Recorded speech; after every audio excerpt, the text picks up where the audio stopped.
The Glens Falls area is mourning the death of a local legend tonight. Former Finch Paper CEO Dick Carota passed away over the weekend. Mark Mulholland has more live from our Saratoga newsroom. Mark?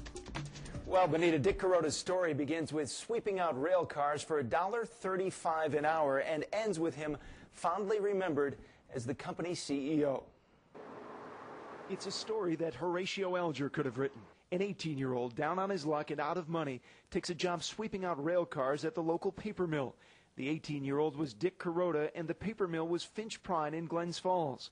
A native of Hudson Falls, Carota didn't have enough money to finish his education at the University of Miami, where he planned to study medicine. This was supposed to be a short stop. A young Dick Carota didn't plan to stay here. He was just earning enough money to return to college. But the leaders at Finch didn't want him to leave. He was named plant manager at 32, and a few years later became the first person who was not a member of the founding families to be named chairman, president, and CEO. Mark Bien worked for and with Carota for 2 decades. A terrific manager, a motivator of people, and an innovator, a guy who was unafraid to take risks.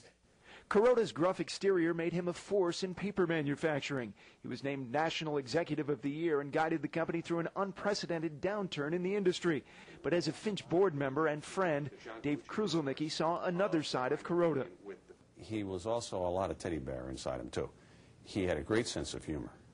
At his retirement from Finch last year, Kruzalnicki bestowed Carota the honorary degree in medicine that he'd hoped to one day get. Question, he had the intellect and the human compassion to be an extraordinary physician of any specialty.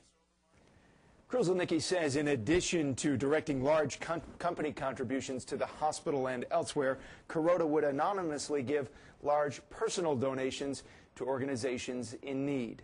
Live in our Saratoga newsroom, I'm Mark Mulholland. Jim? Great story. Thank you, Mark.